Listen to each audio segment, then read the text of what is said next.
What a finish to one of the craziest EHL games I've ever seen. A game where early on in the first quarter, it would not have surprised me if Uhlenhorst would go on to score 4-5 goals. A game where the story of Pau Cornel is so incredible, so unlikely. But here we are, a player that started out in the second team at the start of the season, only joined the first team because of an injury to his little brother, and he goes on to score the winning goal that sends Terrassa to their first ever final. And I have absolutely no idea who is bound to win this. The game that we saw between Terrassa and Uhlenhorst is one that can only be described with emotion, that I cannot script it, I cannot write a text about it. The game was just a roller coaster of emotion for Terrassa fans, for Uhlenhorst fans, for neutrals. And Terrassa just surprised me with how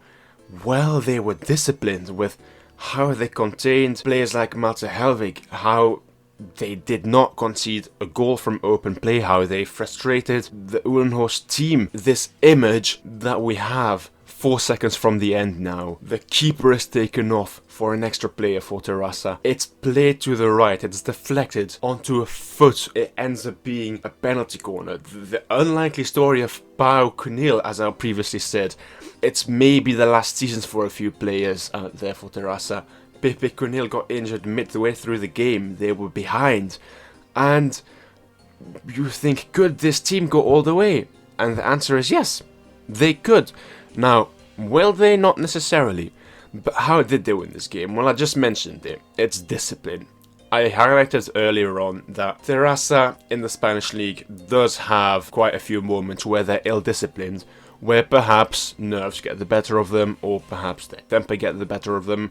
I admit I haven't watched every single Terrassa game, but I did not see any of this in this game. Yes, I saw Sergi Enrique being riled up, talking to the refs over and over again. And that's the kind of player he is. If he thrives off of it, if that's his fuel, then so be it, so long as the refs deem it to be within the rules. And Terrassa, as I mentioned, they might do, switched up their offense. They had 2 players up front, then they had 3, then they went to a back 5 if needed. They outletted with 3. They played the triangles beautifully, as you can see here. And when needed, Terrassa would put 3 players in the D and keep them in the D for added pressure to keep some defenders back and to push that Uhlenhorst team just a little further into their own zone. And it's an absolutely beautiful thing to see how Terrassa played, how they combined, how they were a team, and how they might be the team to dethrone Bloemendaal. Now, this is the historic EHL Finals day. For the women, of course, in their first ever EHL, but for the men's, it could see either Terrassa becoming the first ever Spanish EHL champion, or it could see Bloemendaal win their 4th EHL title, which would make them the most successful team in this competition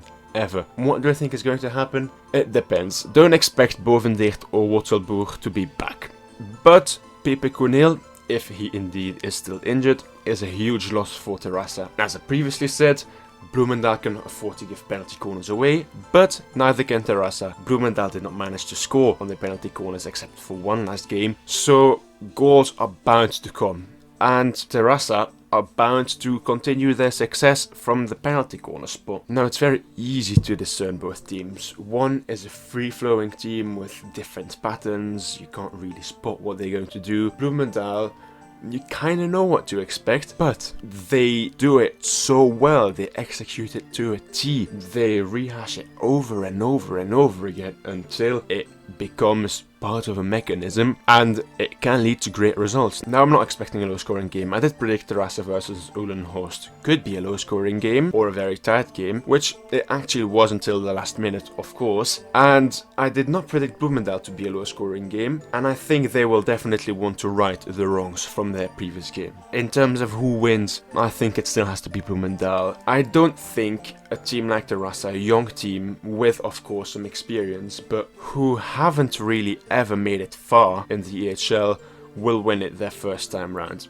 I think they will win it eventually down the years, of course. Now, I think this just might be the last bit of learning, the last step for Terrassa that they need to do before they can actually become a true European powerhouse. And I think Bloemendaal will have too much for them. Is it a guarantee? Absolutely not. It's a final. Anything can happen. We've seen it previously. It's a final. It's hockey. Anything can happen. But that's just my prediction.